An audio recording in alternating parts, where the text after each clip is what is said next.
You know what I've noticed about God's trials? He hardly ever tells you, this is a trial, and if you hold out for 6 months, you'll be through. And some of us get to 5 months and 29 days, and we give up. We didn't know we only had 1 more day. Never give up. There's no precedent in the Bible for giving up. God determines how long the test will last, not we.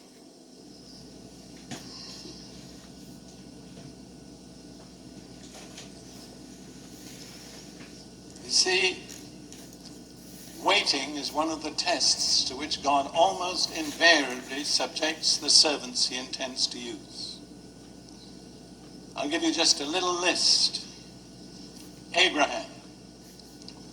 You're going to have a son who will be the head of a nation that will be unique in the earth. How long did he have to wait?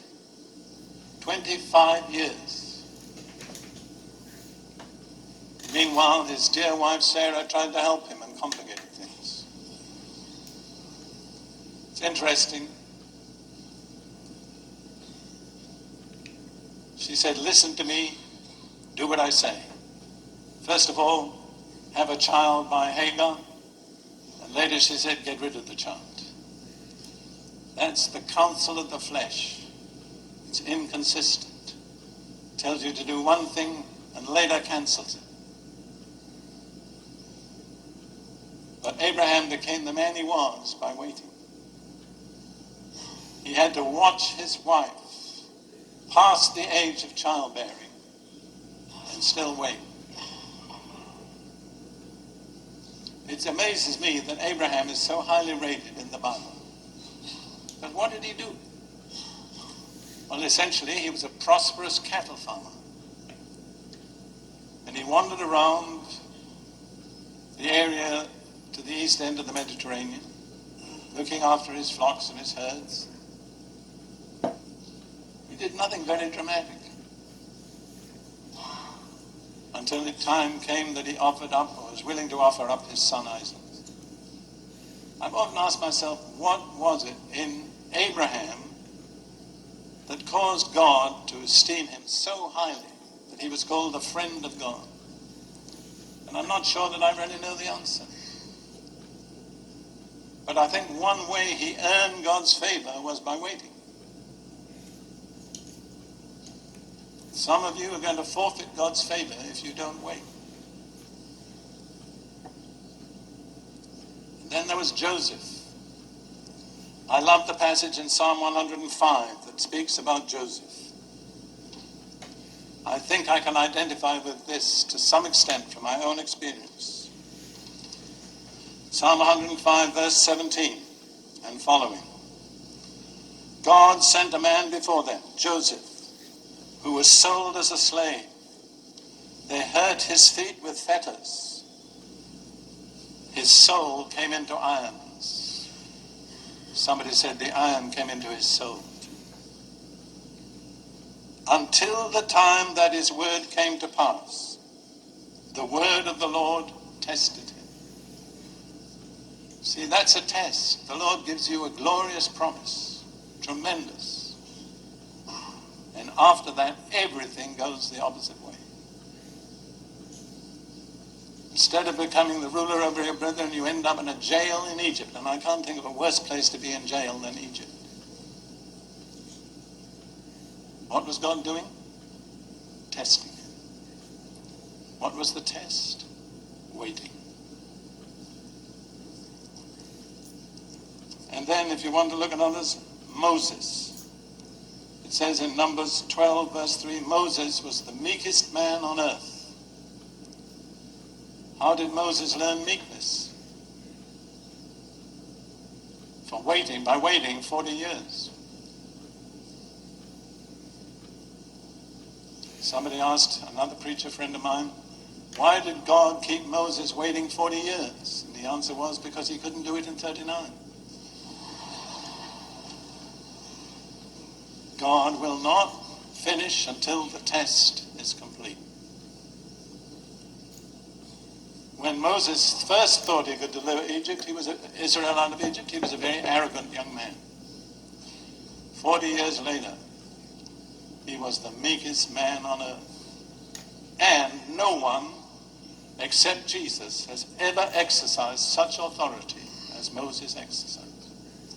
So if you want to have authority, you know what you need to cultivate? Meekness. God cannot trust his authority to the arrogant, the proud, the self-assertive. We had a prophetic word that said that in so many ways. You know the condition for promotion in the kingdom of God? It's very easy. It's abase yourself. Everyone who abases himself will be exalted.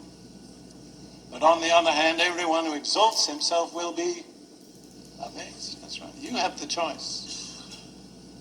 That's an unalterable law that governs the universe. People talk about breaking God's laws. That's not true. We don't break God's laws break us if we break them.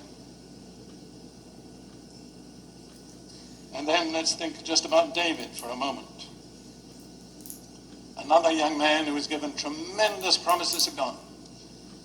And he spent the next, I don't know how many years, I think probably about 15 years, living, as he said himself, like a dead dog or a partridge on the mountains, running away from the man whom he was to succeed as king.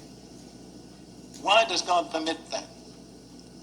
In fact, why does God ordain that? What is he looking for? In one word, I didn't hear you. Endurance, that's right. You cannot bypass endurance. You know whom I'm speaking to at the moment? Me.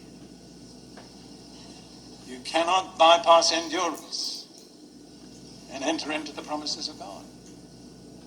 You can come so far, but the completeness is only through endurance. And just when it seems impossible to hold on, that's the time to hold on. Don't give in. I would like to say that to several of you individually. You're in the test. You're doing all right. Just hang in there. Don't back out. Don't give up. God is faithful. I've been asked sometimes if I had a message to leave for posterity, what would it be? I always say I can give it to you in 3 words. God is faithful.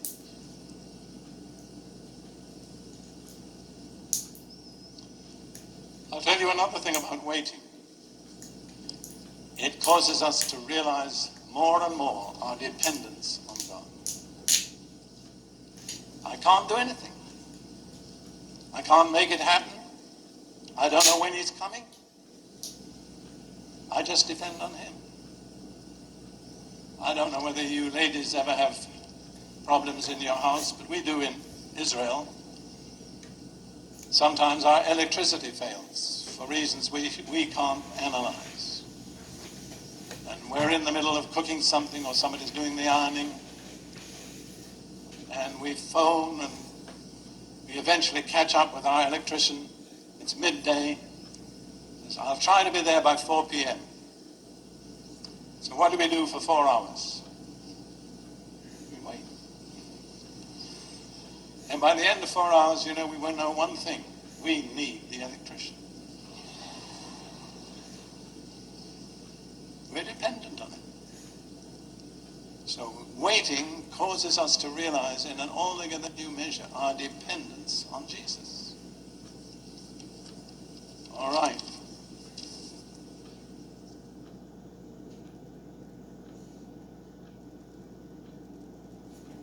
We were just a